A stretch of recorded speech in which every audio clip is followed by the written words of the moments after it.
Hello, everyone. I'm Melissa McAllister, and you're listening to The Melissa Made Show.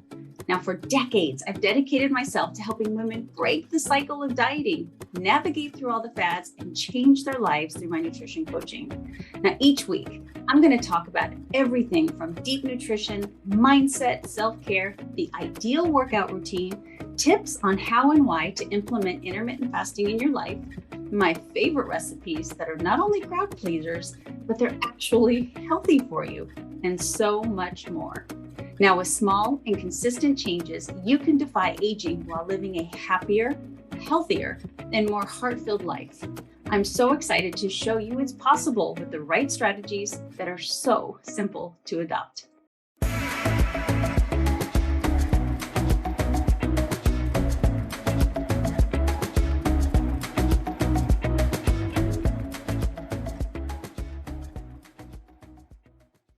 Hello, everybody. Welcome to the Melissa Made Show. So, especially from me, but a lot of health advocates, we talk about diet and eating foods that are nutrient dense and making sure we're getting all of our vitamins and our minerals and our omegas and our amino acids.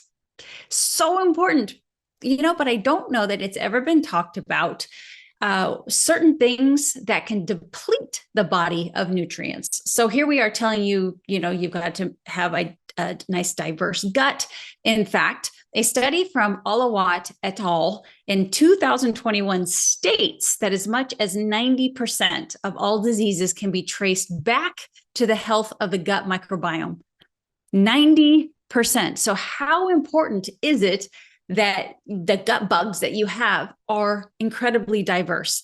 And this comes from the variety of foods that you eat. You got to have a variety of meats, a variety of fats, fruits, vegetables. If you're a grain or dairy person, varying that up, it's got to have variety because every single nature-made, God-made food on this planet has specific amounts of different nutrients that you need.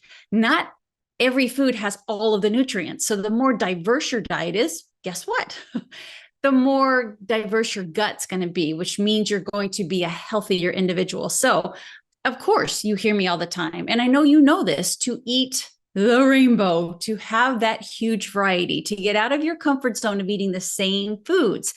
Even if they're really healthy, there needs to be variety. It's so important. And I know I've drilled this in you, but I've never talked to you about, well, what about you are trying to eat incredibly healthy, but you happen to be doing these certain things, or you're on certain medications that are depleting your body. So either you need to increase the amount of that nutrient in your diet, or you might even need to supplement. So I really wanted to go through just kind of a list of things. I say very quickly, because you know how quick I am at this stuff.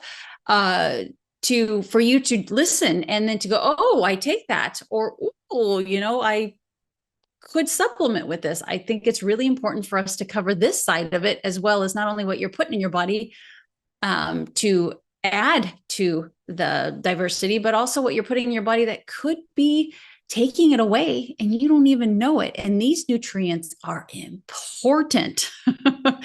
There are several factors that can deplete vital vitamins and minerals from the body. So I wanted to give you some of the common examples and take note for both yourself and for your loved ones, because I know you know what your loved ones are taking. And keep in mind that, like I said before, increasing specific foods that have these nutrients or possibly supplementing. This is when supplementation is really beneficial, because if you have 1, 2, 3, possibly more things that are depleting a certain mineral or a vitamin or a nutrient, you need to make sure that you're getting enough of it, because being deficient in something downstream is really going to cause a lot of problems. We have so many nutrients that our body needs to run. I always think of it like a car. A car, the first thing you think of is gas and oil. Sure, you need gas and oil, you need proteins, and you need fats. But guess what? You also need lubricant. You need antifreeze, you need coolant, you need water, you need windshield wiper fluid. I mean, you need a lot of things to keep that car running and doing the best that it can for you. You need air in the tires. Same thing with our bodies. We need so many different things. And if we are missing just one, you don't have air in your tires, you're not going anywhere. You don't have coolant and you're driving in a Texas hot day, you ain't anywhere. Your body is no different. So, first and foremost, it's kind of obvious, but let's talk about an inadequate diet. So, a diet lacking in nutrient rich foods can lead to deficiencies in various vitamins and minerals. Consuming a diet high in processed foods, even if they're quote unquote healthy, has added sugars, unhealthy fats, that's low in fruits, low in vegetables, low in omegas, and low in lean proteins will contribute to nutrient depletion. So, first and foremost, get the obvious out of the way. You've got to have a very dense diet full of nutrients. When you look at food, I don't want you to look at the calories. I don't want you just to look at the saturated fat, which is fine. I don't want you to look at the grams of protein. I want you to look at the nutrients. You know, is there a long list of all these vitamins and minerals that you see? Look at the ingredients. Is there stuff that you're like, oh, this could deplete my body of these vitamins and minerals because it's going to take my body a lot to process it? Think about that kind of stuff. Okay. Sorry, but excessive alcohol consumption. Alcohol can absolutely interfere with the absorption and utilization of certain vitamins and minerals, such as B1, which is your thiamine, B12, folic acid, vitamin D, calcium, magnesium, and zinc. That's a lot. And for chronic alcohol abuse, that can lead to severe deficiencies, especially magnesium. So if you are someone who partakes in quite a few drinks, you've really got to make sure that you are getting a lot of nutrients as well, more than someone who doesn't drink, because you are depleting your body of all of those nutrients because of that alcohol. I know, I'm sorry. Buzzkill, literally. Number 3 is caffeine. I love caffeine. But consuming excessive amounts of caffeine, commonly found in what? Our coffee, our tea, energy drinks, and some sodas, can interfere with the absorption and utilization of certain minerals like iron, calcium, magnesium, and zinc. Seeing a commonality here? So about 400 milligrams is okay. All right. So for me, I make half calf coffee because I don't want to overdo my caffeine. And I have 2 cups of half calf. So I pretty much have 1 cup of caffeinated coffee a day. And I have my Energize, which has caffeine. For the most part, that's it. Sometimes I will reheat some old coffee in the afternoon if I just feel like having some, but then again, it's half calf. So I'm definitely not even reaching that 400 milligrams, but some of those energy drinks, I want to say Monster is closer to 300 plus milligrams, just that one Monster. So look at don't look at how many cups of something you're having, look at the actual caffeine in it, because some of these drinks, there are coffees that have, gosh, I forget the name of it. It's got a skull and crossbone on it. It's super high in caffeine. There's energy drinks that are super high in caffeine. There's fat burners that are super high in caffeine. There are sodas that have more caffeine. So you've got to look at that. You just can't count the number of beverages you're having, but how much caffeine is actually in that beverage. Obvious: smoking tobacco can deplete the body of several essential nutrients, including vitamin C, vitamin E, and beta carotene, which converts into vitamin A. So important. Please stop smoking. I know it's hard, but you can do it. Medications. So certain medications can interfere with the absorption, metabolism, and utilization of vitamin and minerals. We're going to get into that one a little bit more here in a second. We're going to dive deeper into medications. But we can't ignore the elephant in the room, which a lot of us have lately, is stress. Chronic stress can interfere with the body's demand for certain nutrients, including your B vitamins. Hello, give you energy. Vitamin C, that's so good for immune system. Magnesium and zinc. Hey, you guys, I hope you don't mind that I'm interrupting this podcast because I want to tell you about my upcoming guaranteed to lose 20 pounds in 6-week bootcamp. And I'm sure you're asking, well, what do you mean by guaranteed, Melissa? If you don't lose 20 pounds in 6 weeks, then you get to work with me free until you achieve that goal. No questions asked, 0. Now, this includes daily check-ins, weekly weigh-ins, individualized meal plans and macros, workout schedules, education, of course, weekly Zoom calls, community, and most definitely accountability. Now, this group allows me the opportunity to meld together my highly successful group trainings with my one-on-one client sessions at a much more affordable price. Guaranteed. So the link is in the show notes if you would like more information, or you can just head over to my Instagram page at Melissa Maid and click the link in there to learn more. But prolonged stress can deplete these nutrients, especially if dietary intake is adequate. Okay, so you're stressed, you're not eating super well, you're reaching for the sugary donut or the caffeinated coffee. And then on top of that, the stress in and of itself is causing depletion. So very important. There's also environmental factors. Exposure to environmental pollutants, heavy metals, and toxins can interfere with the body's nutrient metabolism and deplete certain vitamins and minerals. Depends on, obviously, you could have mold in your house. You could live in the middle of a city. There's just so many environmental factors. I just saw this morning, you microwave with plastic all the time. That's an environmental toxin. There's just so many different things. So obviously each thing is going to contribute separately, but we really got to watch that stuff and pay attention to that and try to do better when it comes to maybe getting out and walking in the woods, getting fresh air, or not microwaving plastic, things like that. Checking your house for mold or other things like that will be very beneficial to making sure that you stay tip-top shape. So now I kind of want to give you some specific examples of medications that could deplete certain minerals and vitamins in the body. These are only some.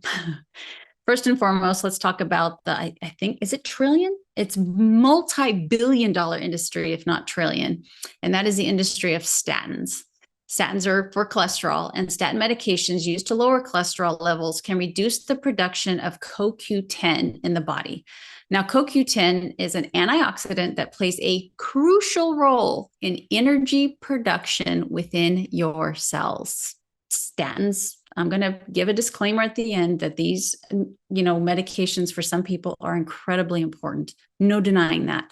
But for every single person that's on it, I don't know. That's for you and your doctor to really have that hard conversation with. Is there anything that you can do lifestyle wise so that you can reduce or get off these medications? Or, is it best for you to be on them? But you and your doctor need to have that conversation. You need to sit them down and say, give me 10 minutes of your time. And let's talk about me as an individual. Is there anything I can do? You get my point. But do you take statins and you find yourself not having the best energy? You could be low in CoQ10. Just a thought. The next one is diuretics. So they're often prescribed to treat high blood pressure and edema, and they can increase urinary excretion of minerals, including potassium, magnesium, and calcium. So these are your electrolytes. So you take diuretics you're prescribed even for a short time, or you've been taking them for a long time, you might want to really make sure that you're getting all of these nutrients through your food, or taking an electrolyte every single day to make sure that you're getting these specific minerals back into your diet, because those diuretics will deplete you of that. Absolutely. There's magnesium again, man. Oral contraceptives. I've mentioned this before. They're needed, right? Take oral contraceptives because you don't want to get pregnant. But if you are put on them for something completely different that just masks symptoms and doesn't necessarily take care of the problem, like maybe cystic acne or really, bad cramps or, a menstrual cycle, still very helpful. But there's other things that you can do in your lifestyle to help with that, which might make it so you don't have to be on them, or maybe a lesser dose of them. Totally up to you and your doctor, but always consider the fact that if you're not taking that drug for the reason that it was, but it's for something else, you may be able to have some lifestyle interventions that could change that. But oral contraceptives, birth control pills, may reduce the body's levels of certain B vitamins, including B6, B12, and folate, which is so important for a woman. The next are antacids. So me and antacids, I tell you, antacids that contain aluminum can interfere with the absorption of calcium, iron, and B12. Additionally, long-term use of proton pump inhibitors, PPIs, and H2 blockers used to reduce stomach acid can reduce the absorption of calcium, iron, and B12. So it's very common today for people just to take an over-the-counter antacid, or for the doctor to prescribe it because they're feeling acid reflux and heartburn. But believe it or not, that can be a symptom of low stomach acid, not high stomach acid. And so by being put on these or taking these yourself, just trying to get rid of that pain, masking the symptom, you're making that stomach acid even lower, which exasperates the problem. And so you'll forever be taking these drugs, not understanding why that pain of excess acid isn't going away, when the problem is it's low and now it's getting lower and lower, making it so you do not digest your food well, especially your proteins. And the downstream effect of that is ginormous. And you need zinc. You need zinc for healthy hydrochloric acid levels. And if you're not absorbing or breaking down your food, you're not getting these vitamins and minerals, and you're missing out on the zinc, which just makes this perpetual cycle of it being worse and worse and worse. Steroids like prednisone can reduce calcium absorption, leading to bone loss over time.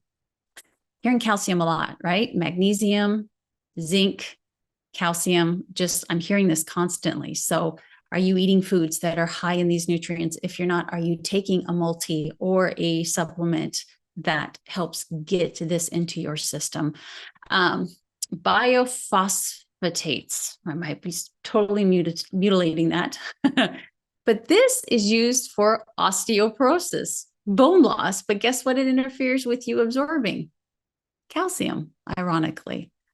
So if you're on one of those medications for osteoporosis, you bet your bottom dollar that you should be eating calcium-rich foods or supplementing with calcium on top of that. Okay. So I didn't want to, the list, can you imagine? The list was long. I mean, probably couple hundred medications that we could put on here that interfere with, you're trying to eat healthy and live a better life and be a happier, healthier person. And you have to take these medications, or you've been told you have to. Find out for sure. Just find out for sure, without a shadow of a doubt, find out for sure that you need these medications. If so, then you need to make sure that you are making up for the nutrient depletion that might be happening taking these. These medications absolutely can deplete nutrients, but you have to keep in mind that the benefits of taking that medication can outweigh the risks of the nutrient depletion. So, not telling you not to take these medications. I just want you to make sure that you have to be taking these, that these are what is best for you. And so on top of that, knowing that you're taking these and that they are depleting your B vitamins or your iron or your zinc or your magnesium, that you're making up for it. That's all that matters, so that you're on the mend and you're feeling better and you're looking better and all is right in your world. So I hope that was helpful. As always, and this is why I say this, I want you to wake up feeling prepared, and I want you to go to bed feeling proud. I appreciate your messages. Every Monday morning, the amount of messages I get for people telling them that it's their favorite day of the week because of the podcast. I can't begin to tell you. It's what keeps me here. So you guys have a fabulous day. And thanks for being a part of this podcast journey with me. I appreciate you. Wow, we've reached the end. But before I leave you, I'd love to hear from you. After all, it's not every day that someone reaches out and asks for your opinion. And to me, your opinion does matter. So please share this episode with anyone that you think needs to hear this message. And remember to rate, review, and subscribe wherever you listen to podcasts. My name is Melissa McAllister. And until next time, thank you for being your own health advocate.